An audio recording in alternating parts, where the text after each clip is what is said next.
구독자 여러분, 안녕하세요. 오늘은 노년기에 접어들면서 많은 분들이 경험하시는 불면증에 대해 이야기해볼까 해요.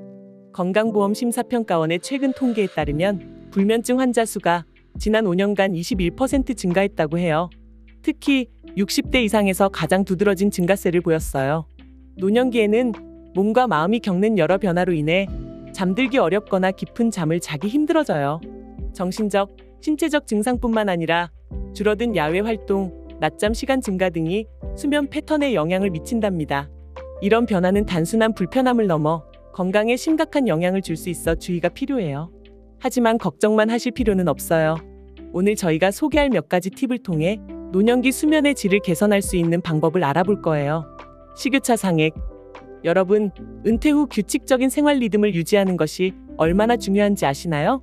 특히 수면과 관련해서는 더욱 그래요. 나이가 들면서 우리 몸의 시계, 즉 생체 리듬을 조절하는 식유차 상액이 노화되기 시작해요. 이는 오후가 되면 졸음이 오거나 새벽에 자꾸 눈이 떠지는 현상으로 이어질 수 있어요. 식유차 상액은 우리 몸의 생체 시계 역할을 하는 뇌의 중요한 부분입니다. 이 구조는 시상하부에 위치하며 우리 몸의 24시간 주기인 생체 리듬을 조절합니다.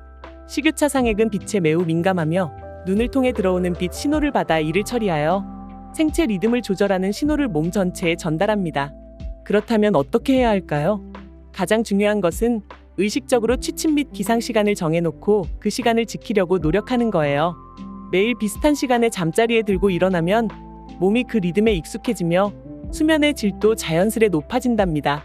또한 야뇨증 같은 비뇨기 문제로 인해 밤중에 화장실을 자주 가야 한다면 저녁 시간에 알코올이나 카페인 섭취를 줄이고 자기 전에는 물을 많이 마시지 않도록 주의해야 해요.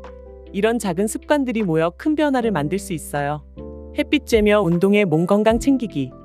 우리 몸은 자연스럽게 낮에는 활동적이고 밤에는 휴식을 취하는 리듬을 가지고 있어요. 이 생체 리듬은 햇빛과 밀접한 관계가 있답니다. 햇빛을 충분히 받으면 우리 몸은 세로토닌이라는 행복 호르몬을 생성하고 이것이 밤에는 수면을 유도하는 멜라토닌으로 변해요. 그렇기 때문에 낮 동안 햇빛을 충분히 받는 것이 매우 중요해요. 나이가 들어 야외 활동이 어려워지면 집안에서라도 창가 가까이에서 햇빛을 받으려는 노력이 필요해요. 아침에 일어나면 커튼을 활짝 열어 집안으로 햇빛을 들이세요. 또한 매일 최소 30분 이상의 가벼운 운동을 권장해요. 걷기, 가벼운 스트레칭, 요가 등은 혈액순환을 도와주고 잠자리에 들기 전에 긴장을 풀어줘 수면의 질을 향상시키는 데 도움이 돼요. 운동은 특히 야외에서 할 경우 햇빛을 자연스럽게 받으면서 두 마리 토끼를 잡을 수 있죠. 정기적인 사회생활 및 두뇌 자극으로 마음 건강 챙기기. 노년기에 접어들면서 겪게 되는 여러 변화 중 하나는 바로 사회적 교류의 감소예요. 이는 우리의 정신 건강에 큰 영향을 미치며 결국 수면의 질에도 영향을 줄 수 있죠. 사람은 누구나 소속감과 교류를 통해 행복을 느끼며 이것이 긍정적인 마음가짐으로 이어져요. 따라서 정기적인 사회생활을 유지하는 것이 중요해요. 가족과의 정기적인 모임, 친구들과의 소통 또는 새로운 사람들을 만나는 다양한 활동에 참여해보세요. 예를 들어 지역사회의 모임, 취미 클래스 또는 걷기 클럽 등이 있을 수 있어요.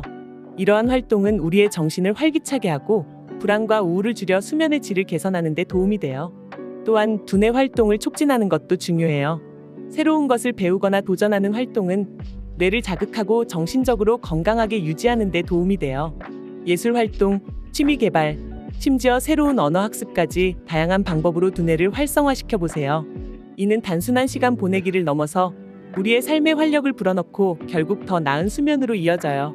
각성제 피하기, 카페인, 알코올, 니코틴. 여러분, 커피 한 잔으로 시작하는 아침이 일상이신가요? 혹은 하루를 마무리하며 즐기는 알코올 한 잔이 습관이 되셨나요? 이런 습관이 바로 여러분의 수면 질을 해치고 불면증을 유발할 수 있어요. 카페인은 커피뿐만 아니라 차, 콜라, 일부 통증제에도 포함되어 있으며 각성 효과가 있어 수면에 방해가 될 수 있어요. 특히 카페인은 섭취 후 몇 시간 동안 몸에 남아있어 저녁이나 잠자리에 들기 전에 섭취하는 것은 피해야 해요. 알코올 역시 초기에는 몸을 이완시키고 잠이 오게 만들지만 결국에는 수면의 질을 떨어뜨리고 밤중에 깨어나게 만들 수 있어요. 니코틴도 마찬가지로 각성 효과가 있어 흡연자가 비흡연자보다 수면 문제를 더 많이 겪는 것으로 알려져 있어요. 또한 잠자리에 들기 전에 식사를 하거나 간식을 먹게 되면 우리 몸은 소화에 집중하게 됩니다.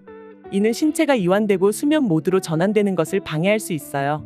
특히 무거운 식사나 지방이 많은 음식은 소화 시간이 더 길어져서 수면의 질을 떨어뜨릴 수 있습니다.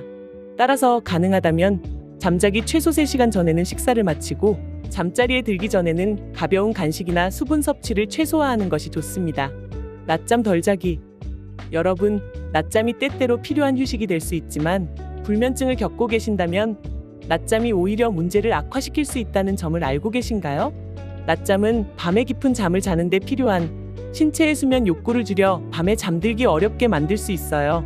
특히 오후 늦게나 저녁에 자는 낮잠은 피하는 것이 좋아요. 만약 낮잠을 자야 한다면 오후 초기에 20분에서 30분 이내로 제한하는 것이 바람직해요. 이는 단시간의 휴식으로 몸과 마음을 재충전하는 데 도움을 줄 수 있으며 밤의 수면 패턴을 방해하지 않아요. 규칙적인 수면 패턴을 확립하고 유지하기 위해서는 낮잠보다는 밤에 충분한 수면을 취하는 것이 중요해요. 밤에 편안한 잠을 자기 위한 준비로 낮 시간 동안 활발한 활동을 하고 저녁에는 이완 활동에 집중해 보세요. 이렇게 하면 건강한 수면 습관을 유지하는 데 큰 도움이 될 거예요. 규칙적으로 운동하기. 여러분, 꾸준한 운동이 건강한 수면에 얼마나 도움이 되는지 아시나요? 운동은 신체적 건강은 물론 우리의 수면 질을 향상시키는 데에도 큰 역할을 해요. 정기적으로 운동하는 사람들은 그렇지 않은 사람들에 비해 더 빨리 잠에 들고 더 깊은 수면을 취할 수 있어요. 하지만 여기서 주의해야 할 점이 있어요. 바로 취침 시간 바로 전에 격렬한 운동을 피해야 한다는 거예요. 운동은 우리 몸을 활성화시키고 심장 박동수를 높이기 때문에 잠자리에 들기 직전에는 오히려 잠을 방해할 수 있어요. 따라서 잠자리에 들기 최소 3시간 전에는 운동을 마치는 것이 좋아요. 규칙적인 운동은 아침이나 오후에 하는 것이 가장 이상적이에요. 신선한 공기를 마시며 야외에서 하는 가벼운 산책이나 조깅은 신체뿐만 아니라 마음에도 긍정적인 영향을 미치며 밤에는 보다 편안한 수면을 취할 수 있도록 도와줘요. 여러분도 운동을 일상에 포함시켜 보세요. 건강한 몸과 마음, 그리고 깊은 잠으로 이어지는 긍정적인 변화를 경험하실 수 있을 거예요. 침대에서의 활동 제한하기. 여러분, 침대는 단순히 잠을 자는 곳일까요? 현대 사회에서 많은 사람들이 침대를 일종의 두 번째 거실처럼 사용하고 있습니다. 스마트폰으로 뉴스를 보거나 책을 읽고 심지어 노트북으로 일을 하는 등 다양한 활동을 침대에서 하고 있죠. 하지만 이러한 습관이 불면증을 유발하거나 악화시킬 수 있다는 사실을 알고 계신가요? 수면 전문가들은 침대를 수면과 성관계 외의 활동에 사용하지 않도록 권장합니다. 침대를 다른 활동에 사용함으로써 우리의 뇌는 침대를 잠을 자는 곳이 아닌 활동을 하는 곳으로 인식하게 되고, 이는 잠자리에 들었을 때 잠이 오지 않는 결과를 초래할 수 있습니다. 따라서 침대에서의 활동을 제한하고 침대를 오직 수면의 공간으로만 사용해 보세요. 이는 뇌에게 침대 이꼬르 수면이라는 강력한 연관성을 심어주며 수면의 질을 높이는 데 큰 도움이 됩니다. 스마트폰이나 노트북 같은 전자기기 사용도 최소화하여 눈과 마음을 편안하게 해주는 환경을 만들어주세요. 이렇게 할 때 여러분은 훨씬 더 쉽게 잠에 빠져들 수 있을 것입니다. 취침 환경 편안하게 만들기. 좋은 밤의 수면은 쾌적한 취침 환경에서 시작됩니다. 여러분의 침실은 얼마나 편안하고 수면에 적합한가요? 실제로 침실 환경을 개선하는 것만으로도 수면의 질을 크게 향상시킬 수 있습니다. 첫째, 침실의 온도를 적절히 유지하세요. 너무 덥거나 추운 온도는 깊은 잠을 방해할 수 있습니다. 대부분의 사람들에게 적합한 침실 온도는 대략 18에서 22도 정도로 알려져 있습니다. 둘째, 침실을 어둡고 조용하게 유지하는 것이 중요합니다. 외부에서 들어오는 빛을 최소화하기 위해 두꺼운 커튼이나 블라인드를 사용할 수 있으며 귀마개나 화이트 노이즈 기계를 사용하여 소음을 차단할 수도 있습니다. 셋째, 편안한 침대와 베개를 사용하세요. 침대 매트리스와 베개는 개인의 선호도에 따라 다를 수 있으므로 여러분의 몸에 맞는 것을 선택하는 것이 중요해요. 편안함을 느낄 수 있는 침구를 사용하면 더 빠르게 잠에 빠져들 수 있어요. 마지막으로 침실 내 전자기기 사용을 줄이세요. 스마트폰, 태블릿, TV 등의 화면에서 나오는 블루라이트는 멜라토닌 분비를 억제하여 잠들기 어렵게 만들 수 있습니다. 잠자리에 들기 1시간 전에는 이러한 기기의 사용을 자제하고 편안한 취침 전 루틴을 만들어 보세요. 이처럼 작은 변화들을 통해 취침 환경을 개선하면 더 편안하고 깊은 수면을 취할 수 있을 것입니다. 여러분도 오늘부터 침실 환경을 점검하고 개선해 보세요. 건강한 수면으로 이어지는 첫걸음이 될 것입니다. 불면증 치료 고려하기. 생활 습관의 변화와 자가 관리만으로도 불면증이 개선되지 않을 때는 전문가의 도움을 받는 것을 고려해야 합니다. 불면증은 단순한 수면 문제가 아니라 심각한 건강 문제로 이어질 수 있어요. 장기간 지속될 경우 심장 질환, 당뇨병, 비만과 같은 여러 건강 문제의 위험을 높일 수 있으며 일상생활에도 큰 지장을 줄 수 있습니다. 만약 여러분이 정기적으로 운동을 하고 카페인 섭취를 줄이며 취침 환경을 개선하는 등의 노력을 해보았음에도 불구하고 불면증이 지속된다면 수면 클리닉을 방문하거나 수면 전문의와 상담을 고려해보세요. 전문가는 여러분의 수면 패턴을 분석하고 원인을 파악하여 개인에 맞는 치료 방법을 제안할 수 있습니다. 때로는 인지-행동치료, 명상, 요가와 같은 대체 치료법이 제안될 수 있으며 필요한 경우 약물 치료가 고려될 수도 있습니다. 중요한 것은 여러분이 혼자 고민하지 말고 전문가의 도움을 받아 건강한 수면을 되찾는 것입니다. 밤잠을 설치는 원인이 다른 질환 때문일 수도 있습니다. 하지불안증후군, 수면무호흡증, 수면놀람증, 야간요 등이 있으면 자다가 깰 가능성이 높아요. 이러한 병이 의심된다면 병원을 찾아 전문의와 상담을 해보시는 것을 추천드립니다. 오늘 내용은 여기까지입니다. 불면증을 극복하고 다시 건강한 수면을 취하는 것은 여러분의 삶의 질을 크게 향상시킬 수 있습니다.